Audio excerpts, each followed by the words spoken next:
Hello, everyone, and welcome to the Bootstrap Founder podcast. Today, I'm talking to Rosie Sherry, proprietor of Rosieland and community empowerment expert. Now, I messed this one up a little. Rosie and I were talking for 10 minutes already when I noticed that I had forgot to hit the record button. Well, since I'm all about building in public, this means sharing the mistakes that we make as well, and this is a pretty big one. So, oops, sorry about that. Let me summarize this for you so you can imagine this 10-minute conversation.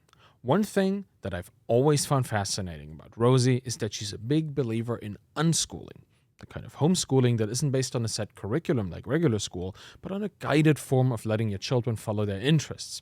Coming from Germany, where they will take away your kids if you remove them from school for a couple days, this is incredibly interesting to me. So that's what I opened my interview with. Rosie has a really down-to-earth approach to preparing her kids for adulthood, which involves some of her 5 kids teaching the others in the subject that they're interested in. And she also regularly shuttles them to the library where they can pick up whatever they want to learn about next. This is incredibly kind and empowering, allowing her kids to learn at their own pace with minimal external interference, yet still receiving instruction and guidance from within their peer group. So kind of points at something, because one thing that stood out to me is how Rosie has understood the value of community of any size. We'll talk about this a lot in the part of the conversation that I actually did record. Now let's dive right into the conversation, because that's the best we can do at this point. Here's Rosie talking about why her kids didn't enjoy regular school and how that impacted how she educates them. My eldest was at school. He wasn't enjoying it. He was complaining about kids being too loud when it was supposed to be quiet reading time. And then we went to a parents teacher meeting, and we got to see their workbooks. And he was obviously bored because he had been doodling in the pages. And I was like, oh, cool, that's a great drawing there. And then there was this big fat red mark from the teacher saying, basically telling him off for doodling. He's like, you shouldn't be doing this. And then wrote some comment lacks concentration, something like that. And that was kind of the turning point for me. And we were like, do we really want to do this? It's this is the reality of what school is. And basically shortly after that, we asked him, do you want to stop going to school? And he was just like, yes, completely 100% yes. So we took him out first, and then I don't know, maybe 3 months later, we took our other son out.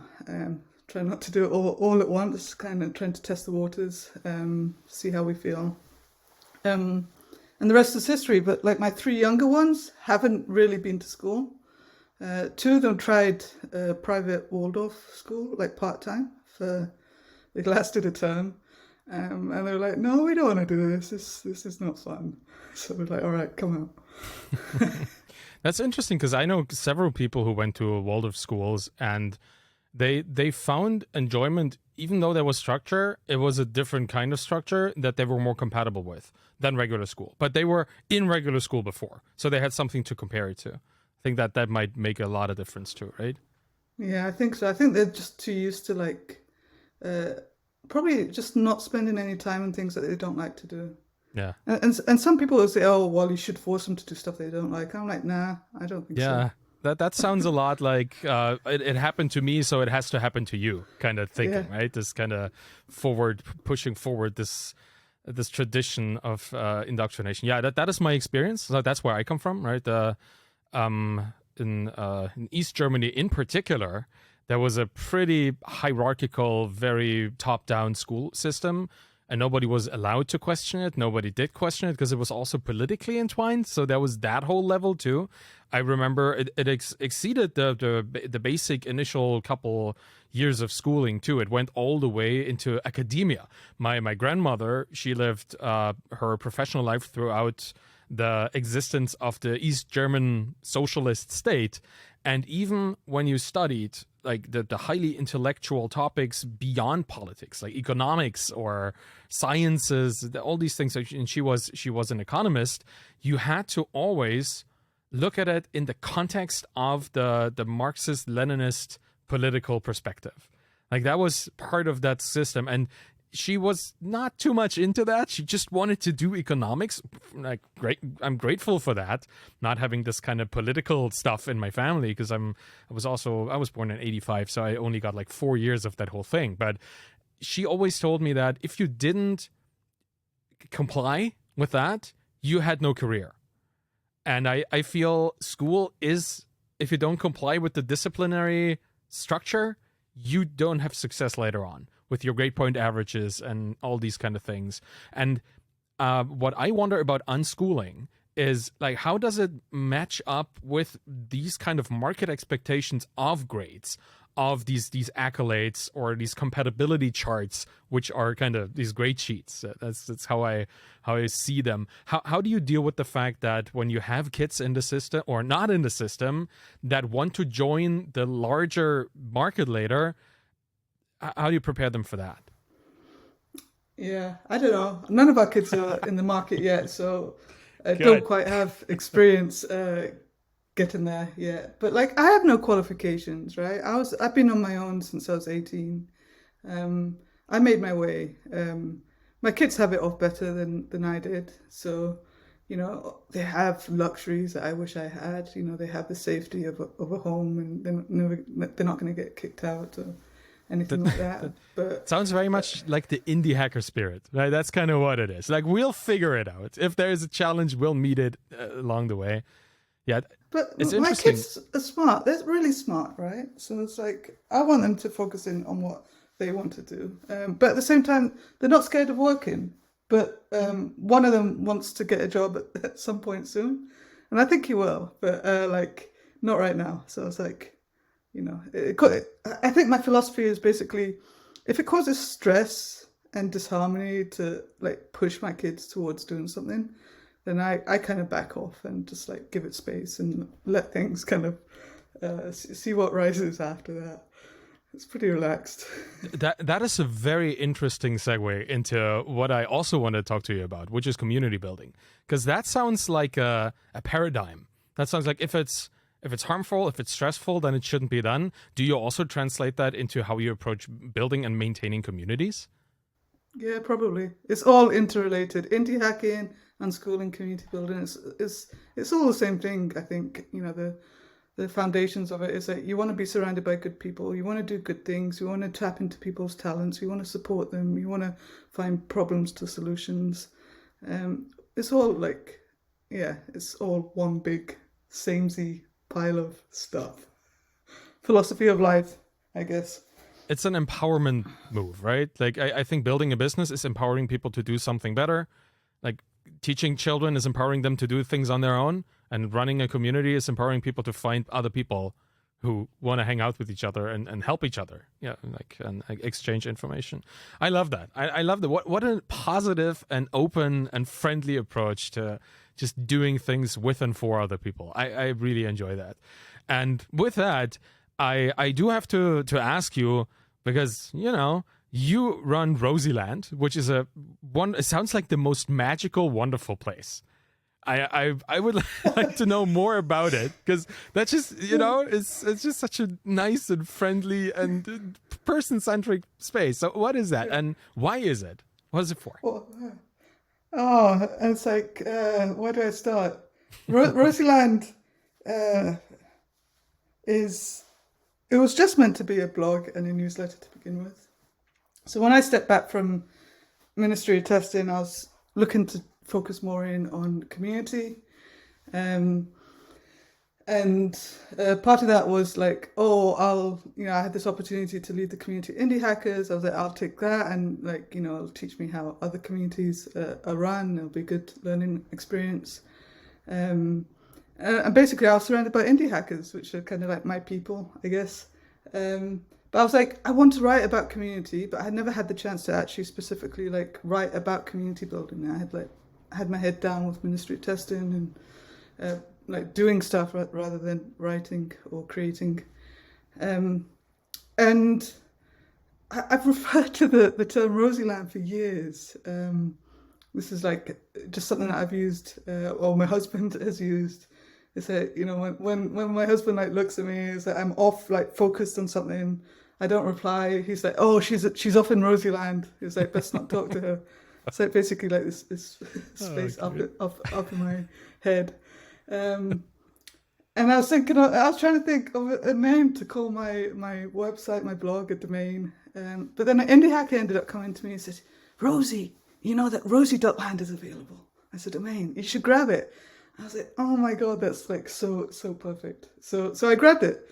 And that was, I guess, the start of it. But I started like with a kind of curated newsletter, and then slowly each, I guess, few months I would like level it up a bit. I was like, right, I can do that. I've got my flow for that. Now I'm gonna like turn it into a paid newsletter. And then I got distracted by a day job, and I kept that going, but not as well as I should have. But over time, so I still shipped like an new article every week, and a weekly newsletter. So two things a week, basically for the past, I don't know, 2.5 years. And I'd never done that before. I've taken some breaks, but like not many, like Christmas, and I took a break in August. But basically consistently writing, like I've never written before. So now it's more of a community now. So now I've like, basically since I left my last job, I kind of, I restarted it all from scratch, scrapped everything and just like rebuilt everything in Ghost. And I've been building a community from that. And finally it's like, you know, I think, what's the right word? It's going well at the moment. I think I feel very, very happy, like, with where I am at the moment. Well, I'm glad to hear it. And I think like it's one of these things where when you write about the thing you do, and the thing you do then attracts more people into this group that want to learn about the thing you do, and then you write about it for them. It's just this nice self-fulfilling kind of loop, right? A self-feeding loop. Like the feedback you get from within the community makes the content for the community better, and vice versa. I really like to hear about it, and I love when you share things from the community, how the community is doing. You also have a really nice Twitter presence, sharing your knowledge for free on Twitter, which then attracts more people into this mind space even of sharing knowledge and building community. I love that. It is you say it's a newsletter / blog / community that you're doing all of these together. I guess the independent is in there as well, or is that a distinct project? How do you see that? And what is it, maybe, for those who are listening? The independent is so that's indie and then pendant, like, you know, a nod, I guess, to the indie founders out there, the indie hackers. And I guess that's, for me, like, partly I feel like I have a lot to give in that world as well. It's not part of Rosieland, it's just something separate. So I have a little Slack community, and I recently started the Substack for it, so I could write there as well. I kind of decided recently that like Fridays are my independent days, where I'll kind of like thrash out a post every week. And for me, I think that gives me like a nice break from Rosieland, just to like do something different. Almost energizes me. It's like work on a different project for different kind of energy, I guess. Yeah, that was one of the things I was thinking about in mentally preparing for our conversation today, was that any community that I've ever been part of, particularly when I had to manage it, and most of these were World of Warcraft guilds, so let's keep that a bit like in the background here. I at some point grew tired of the politics, the bickering, and all these little things that can happen in communities. And you like pulling yourself out of it for a day a week and doing something else, that probably is already enough to kind of reestablish this baseline of enjoyment of the actual community. But how do you deal with these things? These any community has negative things that shouldn't happen, or things you have to police. How do you do that within your own communities? Honestly, I don't have a lot of that at all. I think there's this natural assumption that you have to deal with that kind of stuff, but the community I have is, I mean, I wrote something about this. It's like, a community is not necessarily a free-for-all for anyone to post and do what they like. Setting up a culture well in advance, and living that culture, executing on it, influences who shows up.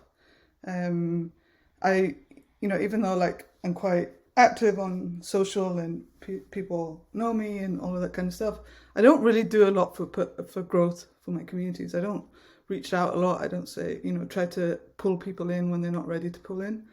I kind of just have this philosophy is like, whoever's going to show up, that's who needs to be here, and they'll find me when we're here.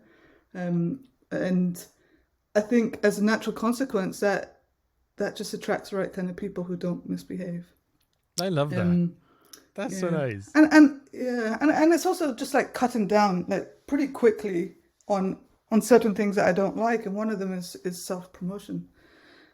So my community exists in many different places. So I have a Twitter community, for example, and I make it very clear it's like no self-promotion. If someone posts anything that's even remotely close to that, I kind of remove it and as quickly as I can. And not enough communities do that. I don't think it's like they're not designed to. I guess like I'm a bit militant on it, but I'm like I want to get stuff done. I want to change the industry, so to get there, I feel like we need to focus in on good conversations that actually help people and create some kind of impact. Yeah, that sounds to me like most people misunderstand why communities exist when they go for this heavy self-promotion stuff. And that's kind of why Reddit has developed such a strong anti-advertising policy. In most subreddits, you get banned immediately if you even just post a link. It doesn't matter where it is. Like, doesn't matter where it links to. As soon as you pull people out of the community to go somewhere else, you're an enemy of the community, right? In a sense.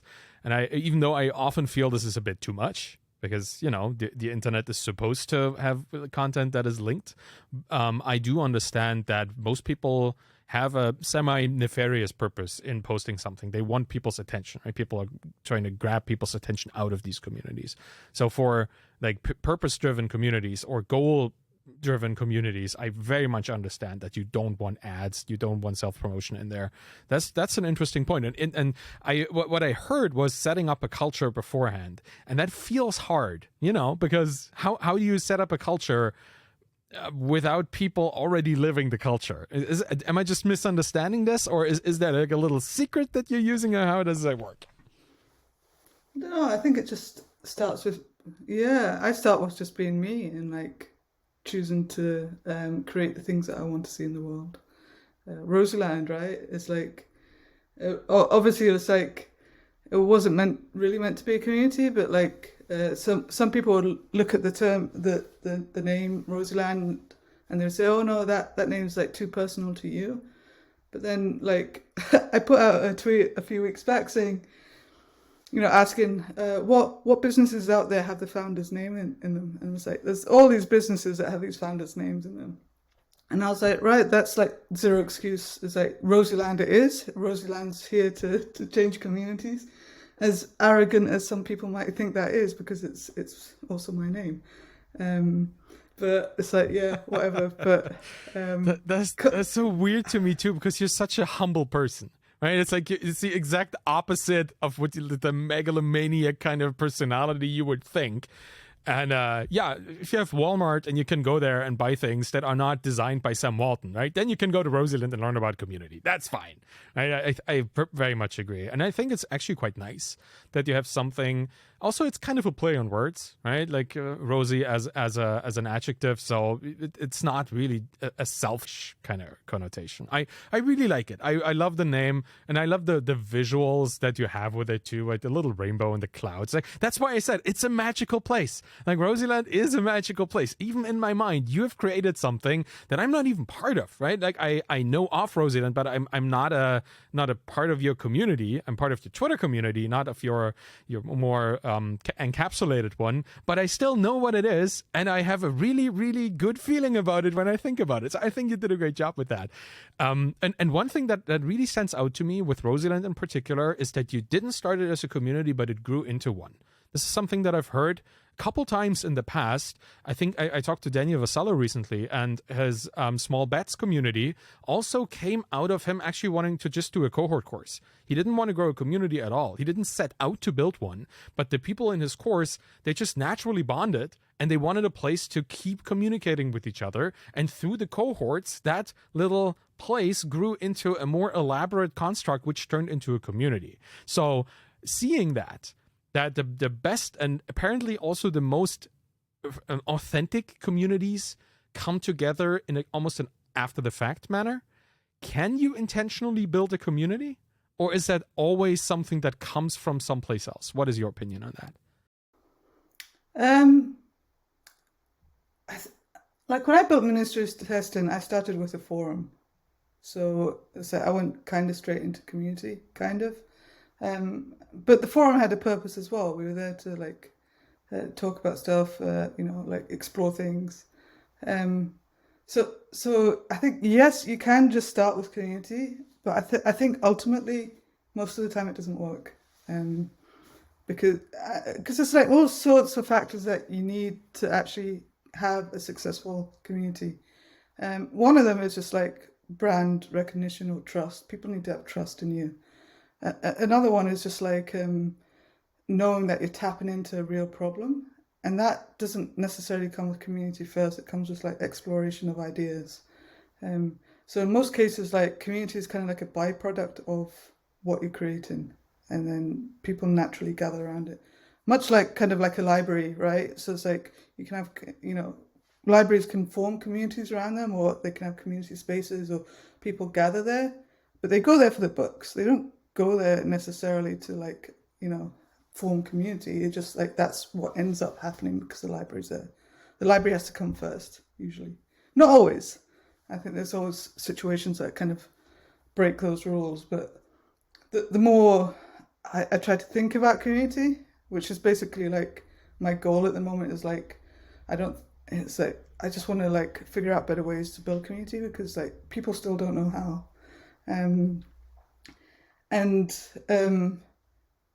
I just think like you gotta have like a real problem to solve or similar, right? Good It's idea, like, yeah. That's usually good. otherwise, what's the point? And say all these people like they start community, and they invite people into like empty spaces. They have no goals. They don't know why they're there. What's the point of showing up? Why? It's like people are wasting so much time in trying to set things up, basically back to front. And that's like kind of my goal is like, well, how do we stop people doing that and realizing actually community is really hard. Often it's a very stupid thing to do, but it's like people see it as a quick win when it's not. It's a very, very long game. Yeah, it reminds me a lot of the audience building movement. Like everybody wants to have an audience. And I mean, I teach people how to do it, so I'm kind of part of it. Gotta say, right? It's like I also am building an audience because I have something that I want to share with people, and I need people to share it with for it to be shareable. Right? It's just this self-fulfilling prophecy as well. But obviously, you can overdo it in terms of I just want an audience, no matter why, no matter who, no matter what. And you see a lot of people going just for sheer numbers and inviting people into empty, pointless communities. And what I found over the last, I guess, year and a half, there's been an incredible resurgence of community building tools that make it much easier to build communities, to invite people, to have them exchange information. But very little has changed in terms of why. Like you can do it easier, but the underlying reason why you build a community, that hasn't changed, right? So with this resurgence of tools, and you've been part of both using new tools to build community, and you've been working for companies building these tools, what is your perspective on this incredible community-centric tool resurgence that we have been experiencing? Yeah, I mean, I wrote a post just the other day. It's like, what is a community tool? Mm-hmm. What is it? A community tool is anything that allows you to communicate or publish something to your people. So like a blog is a community tool. It's a way to communicate. An email list, a Google Doc, a Miro board, a forum, a chat space. They're all different levels of communication. Yet people get stuck in what is a community tool. They say, oh, it's a chat space like Discord or Slack. Oh, it's a forum. You have to have one or the other. You can't have both. And I'm just like, well, you can have all of them if you want, if that's what works for you. I have a Twitter space, a Twitter community.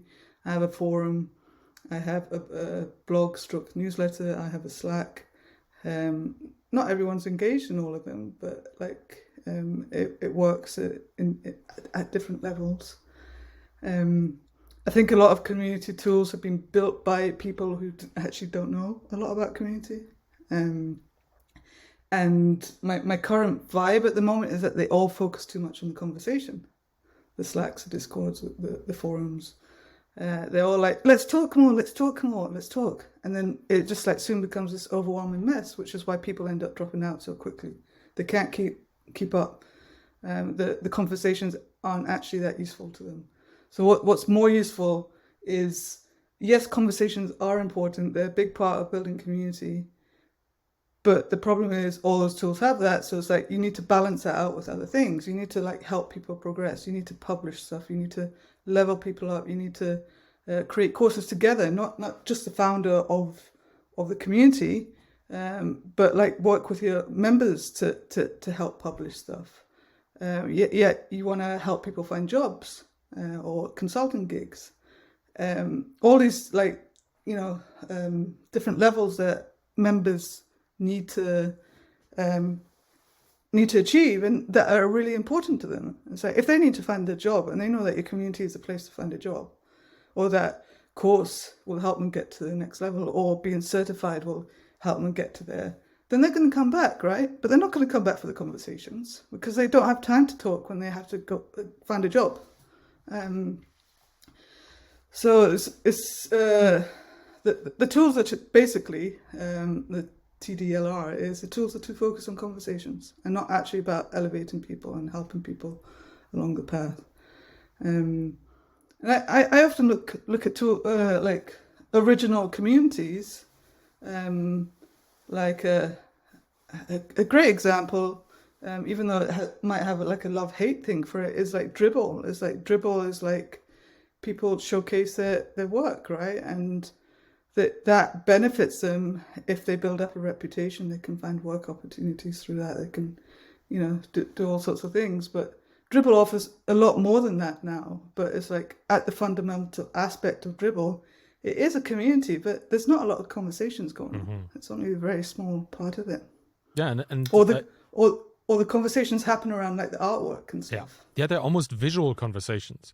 Like when I look at the sites like Dribble or what Forest used to be or whatever the other kind of visual artboard style platforms, what I see is that over time styles change and themes change and people pick up the influence of one person, the ideas of one, and express it in their own artwork. The conversation is just happening in a completely different medium. And it's not supposed to be text. It doesn't have to be like a forum thread or people like voicing their comments, their opinion in a comment. Like that doesn't need to happen, right, for the platform to succeed. I love that idea. I love that idea that there's a way too strong focus on conversation and maybe too little focus on actually solving the issue that people come to the community for, or at least providing a way for the knowledge to get to that goal to be shared within the community. I think Clubhouse and even Twitter Spaces are a great example of this. They are the least searchable and the least indexable, the least permanent kind of thing that people spend a lot of time and effort on. And I myself have been on many of these things, talking to people, sharing and whatever I know. So I talk for like half an hour, maybe 40 people listen to that, and then it's kind of gone. There may be a link, but who's going to listen to this for half an hour to maybe find some information? Right? It's super transient kind of medium, which is very much not building this wealth of knowledge in the community. So what do you think about audio? Being on a podcast, what do you think about the audio medium as a means to transfer information? I love audio and I love Twitter Spaces, but I hate that Twitter Spaces is very temporary. It's like, you show up, you put in all this effort and then it's gone. And it's like, well, what do you have to show for it? It's like nothing. And I can't bear that. It drives me absolutely nuts. Yeah, it's the opposite of a blog, right? Yeah, and then the other side is like podcasting. It's like I wish podcasting was easier. I wish like you could almost like just show up like on a Twitter space and then turn it into a podcast. I think you can kind of do that with like Anchor FM, or even Spotify have Green Room, which is kind of like Twitter Spaces, but then you can automatically send the podcast over to, or the conversation over to Anchor FM. So I think there are ways, but like it still feels like it's too much effort, and it would be great, like this conversation, if I could just like record something like this and hit publish, because to be honest, it's like dealing with editing and stuff. That's what stops me from podcasting. I was just thinking, yeah. So editing and actually hitting record to start a conversation, these are hard things, They're really hard. It doesn't work all the time. That's always kind of this technical hurdle that you have to jump over, right, to get some kind of content. And I get that people expect a certain level of quality, so you might want to have a nice microphone and a sound insulated room and, all these things to then produce to actually say what you want to say, which doesn't have to do anything with the quality of your technology, right? You could probably talk into a microphone while running through a city and it would still be interesting. I was, Daniel Vassallo, I was talking to him and he was explaining to me how he did his Twitter course and why he started making a course, because he was not interested in doing any of this. But then for some reason, he downloaded a little course on some e-commerce stuff by a woman who just literally had her iPhone out, talked into the iPhone while she went into a shop and bought something to then resell on an e-commerce platform. Like, just filming herself, like shaky, walking into a place, and that was her course, the whole thing. And it was interesting, it was insightful, it communicated exactly what you needed to know to be able to do this. There was no production value in this, there was no fancy equipment, it was just somebody selfieing themselves while doing the thing that mattered. And I find if we could step back from all this technology stuff, and I'm kind of also, it's also a problem for me because, I have a little studio, I have the lights here and all these things, but in the end, I could just sit in whatever room and talk to you right now, and it would still be the same conversation, right? We put too much of our emphasis on tools, be it for content production or for community building, and too little on what we actually want to communicate and why the thing should exist. Yeah. So a good community tool would be one that facilitates all of this kind of stuff easily, and not I was just it's too hard for community builders to deal with creating a podcast. It's so much. It's a hurdle, right?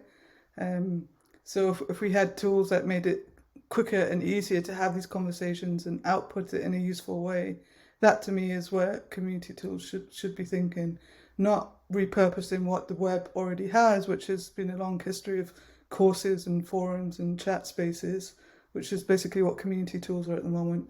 And they're very like creator led, which means they're very focused on this one person at the top who profits all the money, rather than trying to think about strategies of how can we create opportunities for all, how can we have other community members contributing to this course, or collaborating on stuff, or submitting articles. There's nothing out there at the moment that really facilitates that easily.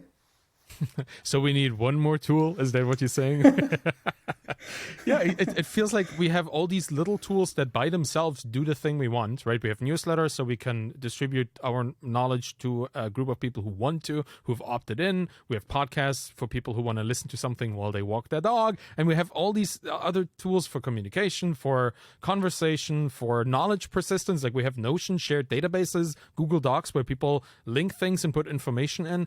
Honestly, the Feedback Panda, the SaaS that I built with my partner Danielle, that happened because we saw people sharing information in a shared Google Doc, or it was like Google Sheet or something, that they were already collaboratively in their community exchanging information. And we built a business on top of that because we saw that there was something happening, right? The community was working with each other. Now they just needed somebody to actually funnel it into something that is not just a Google Doc, but something that works better and integrates with whatever they needed. So that's where our business came from a tool that a community built for their own purpose. And that it's crazy to think that everybody is building community tools when the community can actually deal with Google Docs and get done what they need to get done, right? It just seems like people are building the wrong tools if that's what people still use. Yeah.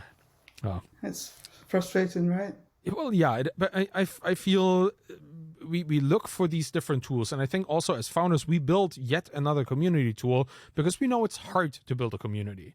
It's hard not just to build one. Building is, to me, it always sounds like creating it or making it happen, but to maintain it, to consistently engage with the people in that community. And now that I have you here as somebody who's doing this on a 4 days out of 5 in the week basis, how do you stick with that? Because I quickly find, not that I'm bored with it, but I'm overwhelmed or I'm saturated with the things that happen in the community, and I need to, take a day off, or I need to get some space and then come back. How do you personally feel invigorated to go back and engage with the people in your communities? I think a lot of it is that, especially for like Rosieland, there's so much work to do, and I can see it like, and I know you know this too and apply this as well, but like the deeper you go, the more rabbit holes you find, and the more you're like, holy shit, why aren't people talking about this or thinking about this? Why are we even building like communities without like doing community discovery? Why is no one even using the term community discovery? Why? What? It's like, oh my god! It's just like, and that excites me, I guess. On top of the fact that I think like community is the answer to everything. It's the answer to like, finding opportunities. It's the answer to education. It's the answer to a better world. Literally, if we were all better connected and understood each other and had good, safe spaces to exist in, I think the world would be so much better off. And then there's also the ideas like the SaaS market, I think, is very saturated. People struggle to get any kind of SaaS off the ground. But I think there's a niche for a community in everywhere that a SaaS exists. There's a need for like an independent community to support that kind of niche or that industry. But at the same time, I think a lot of them should be custom built. And there's not enough custom built communities out there either. That's a whole big other thing. Like IndieHackers is custom built, and Ministry of Testing is majority custom built. It's trying to serve the needs of its members. Dribble is custom built.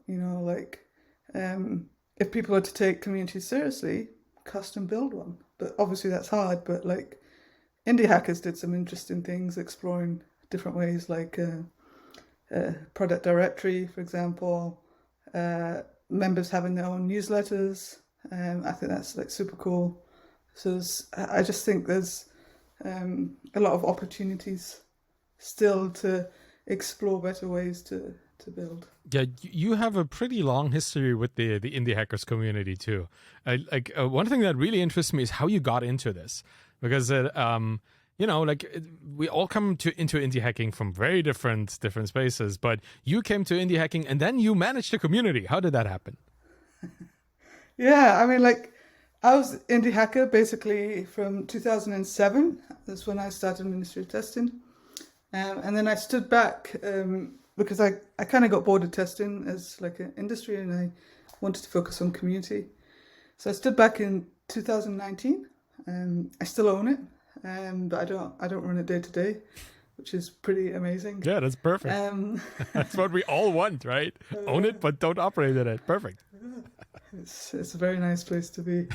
And as long as it's profitable as well. Yeah. But yeah, which it is. Good. But thank God. But yeah, so I stepped back from Ministry of Testing, and it was really hard to step back. I kept finding excuses to go back in, and I'll just help out a little bit, or the team would ask me for my help. And I kind of decided that I need to find something else to do, otherwise this is going to keep happening. So I was like, I need another job, I need another project. And I was part of the IndieHackers community. I had done one of the early interviews, the text-based interviews. I had posted it on Reddit as well, and made Colin very happy about that.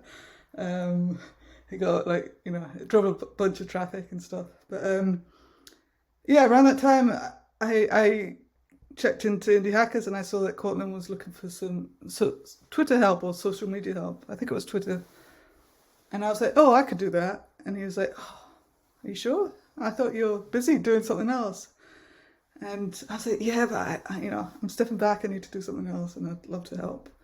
But basically, that conversation ended up turning into like a community role. He was like, you shouldn't just do Twitter. You should also help me lead the community. And I was like, yeah, I'm not prepared to do that.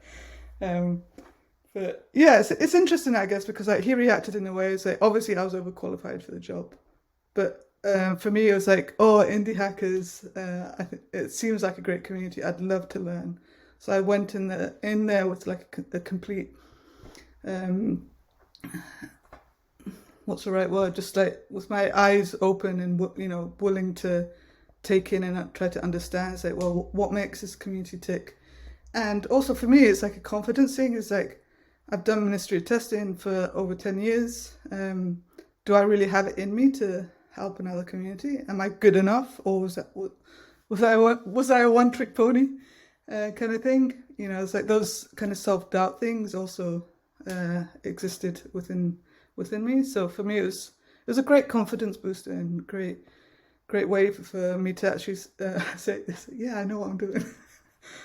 That self-doubt stuff, like I think like imposter syndrome and whatever you may want to call it, every founder kind of has to deal with this. But I think like female founders in particular are constantly being prodded and get double the attention, get asked questions that men don't get asked, right? So is that something that you struggled with in that community in particular, or is that well, did you run into a different kind of scrutiny with this? IndieHackers, I worried there was going to be scrutiny, but actually it was really positive. Overall, it was like really, because obviously like IndieHackers is like 90% men as well, and part of me was like, it was like, am I ready to deal with men like day in day out? I wasn't sure if it was going to be like, if I was going to get attacked or have condescending comments, targeted at me. But actually, I got none of that, which is great, and a credit to IndieHackers as well. Obviously, it's not perfect, but I don't think any community is. But yeah, it's like I think that community in particular it was a big community, and I was on the front page a lot of the time, just like posting stuff, sharing stuff, and that was great for me. Yeah, that's kind of at the time when I heard first about you and your work, and you just being present there immediately, in my perspective, gave you all of the reputation. Like to me, oh yeah, this person knows what she's doing. Like she's wrangling this community. She's awesome. That's kind of how I felt, right? Because the indie hacker space is wildly diverse in many ways, not necessarily by gender, but in other ways where people come from. They come from all different kinds of places, all different kinds of work. I mean, there's probably still a lot of like white male software engineers who then build stuff, but like there are a lot more people beyond that. So seeing you dealing with this and not taking shit and just doing your thing, I really like that. It was very, very enjoyable. And ever since then, I've been following you and your endeavors. And then at some point you stopped with the indie hacker community management. What happened after that? Like what was your path through the community world beyond that? Yeah, I feel like I kind of hit a wall with indie hackers with what I could give. So I thought it was like a good time to like step back and focus on Rosieland. But then I got distracted by a job offer. It was like it was a peak community craze, I think. Like looking back at the time, it's like all these companies raising money.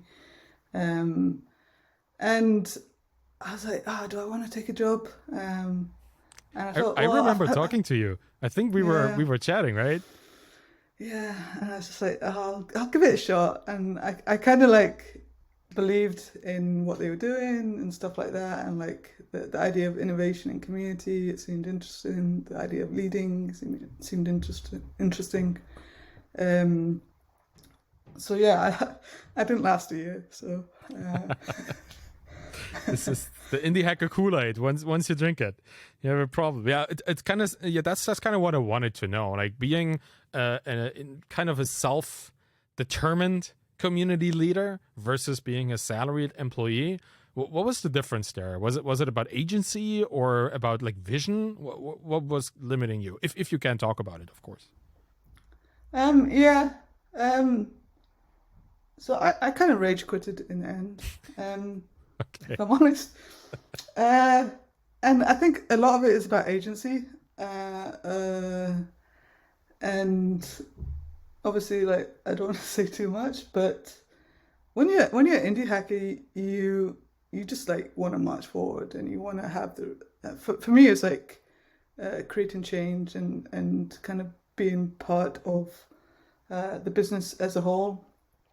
But in the end, I don't feel like I didn't feel like I could have the impact that I wanted to create, and I felt like it was going in certain directions that I didn't believe in. And I think for me, it's like once I don't believe in something, I struggle massively to stick with it. I wanna. It's like,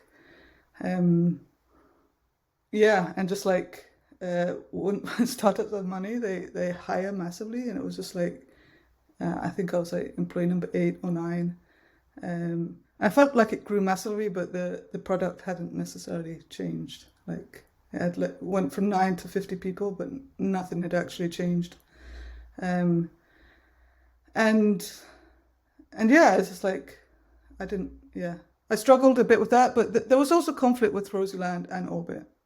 So I was doing a lot of community stuff that I was really supposed to be doing for Rosieland, and I ended up doing that for Orbit. And that created a constant conflict, which they were aware of and we had talked about openly. But I think in the end, I was like, I can't create an authentic community around a tool that has biases. So I have to choose. I didn't feel like they were invested in me. So I was like, well, I'm just gonna go. But Which was hard. Yeah, I bet. I mean, there's always an opportunity, right? You probably see that there is something like somewhere in the future that could really make a huge difference with these startups. The vision, the mission, Well, it's a testament to your integrity as a community builder that you stepped away from something you didn't believe in. I think that in a world where everybody's trying to look out only for themselves and only, jump at any benefit they see, saying no to a sizable opportunity and going back to what you actually want, that's just you, and I like that. It's really nice. It's just nice to see that you walk the walk, right? I feel that is something why I trust your advice, why I trust your knowledge that you share, and why I think you have a lot of things to say to community builders about how to actually be a genuine and authentic center and or facilitator of community. So very, very interesting. So at this point, you're completely focused on your own projects. Is that right? Yeah, mostly Rosieland. Slowly doing independent stuff as well. Part of it, I think, is like I'm kind of building a portfolio of communities. Is what I've got 3 at the moment. So that's like ministry testing, Rosieland, independent, but mostly Rosieland. That's like my main focus. I realize I can't. I have to focus on that, and I want to focus on it. So I left Orbit at the beginning of the year, and I basically restarted everything from scratch again. I cancelled like all the subscriptions. I'm like, trying to like decide. It's like, well, do I, just like trying to deal with the admin of cancelling some and not others, or how do I manage it? How do I import them into Ghost? I was just like, I'm just going to cancel them all and use it as an excuse to start over. So I started from 0. That was around March. I was slow the first few months. I was like, oh, this is so depressing. But it's gone all right now. I've not quite reached my first 10k month, but I'm almost there. That's awesome. Not 10k MRR, but like a 10k month. But so I'm quite happy with that, and I think it's only going up and up at the moment. So it's like slowly, consistently getting if I get just like 1, 2, 3 subscribers a day, it's like, you know, it won't take long for me to get to where I'm at, and it's pretty cool actually. It's like I'm going mostly for subscriptions, but I'm also introducing like company subscriptions. So I've got like 4 company sponsors, which has been pretty nice. So I'm trying to like build a balance of relationships, so it's not just members. And I'm trying my best to probably do what I've always done best, is like collaborate with members.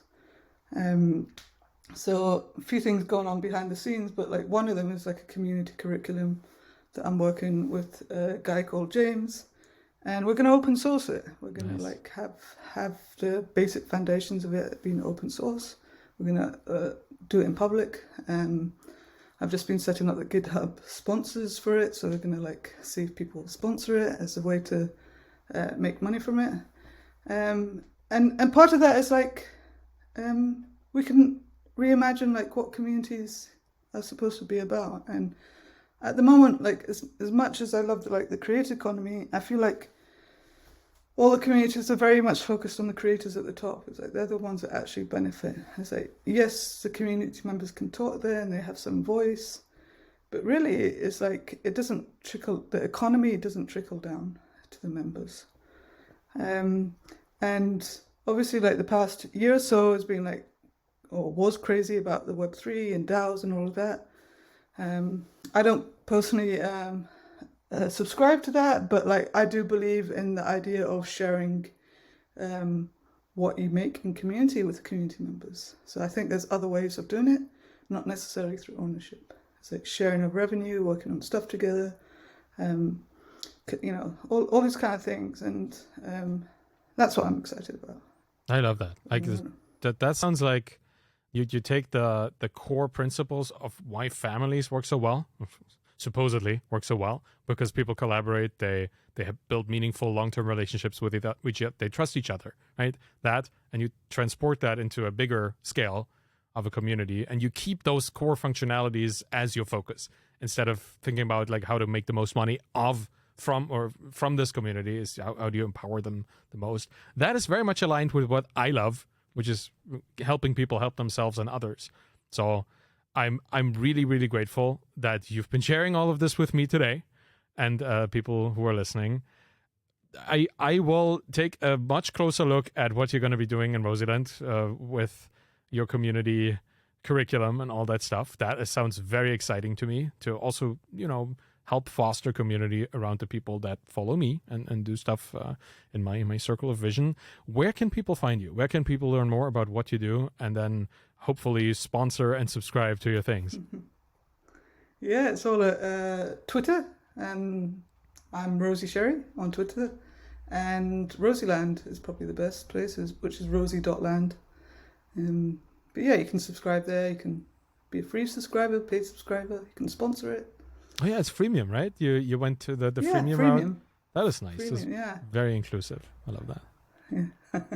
Well, yeah, it's we have a community of different means, right? That's kind of why I also go into like purchasing power parity pricing for my stuff, and we have to kind of get everybody, like, be the tide that lifts all the boats, right? And I think that's who you are as well. Yeah, I think that's part of, you know, one thing that I didn't touch upon is like the idea in community is that I think I coined the term freemium community. I've coined a lot of terms in the past 2 years, and it's only because like no one thinks about these kind of things in community. It's all kind of like no one's been trying to innovate. So it's like when I see words like in the indie world or the startup world or the business world or something, I stick like community on it, or I stick like other terms on it, and it becomes a thing. But it becomes a thing as a way for people to actually understand. So freemium community is one of them. Is like it's partly free, it's partly paid. There's this mix in it. Whereas like a lot of people just talk in the terms of, well, it's free or it's paid and nothing in between. So having a language basically is important for us. Yeah, the way we talk about things is the way we understand them, and then make them a reality in the world, right? That is a great idea. Generally a good idea to take terms from one industry and just like mix and match them with one from another or field, and then see if it's feasible, if it even makes sense, or what comes of it. Freemium community. I love that. What a nice nice idea of being both inclusive and having a way to monetize. So it's the perfect way of like building a business and a community at the same time. Thank you so much for joining me here today. That was a really nice conversation. Thank you for being on. And that's it for today. Thank you for listening to the Boots of Founder podcast. You can find me on Twitter at ArvidKahl, ARVIDKAHL, and you'll find my book Zero to Sold and The Embedded Entrepreneur, and my Twitter course find you following there as well. If you want to support this podcast and me, please go to ratethispodcast.com/founder and leave a rating and a review if you can find the time. It would be an amazing and very helpful gesture. Thank you so much for listening and have a wonderful day. Bye-bye.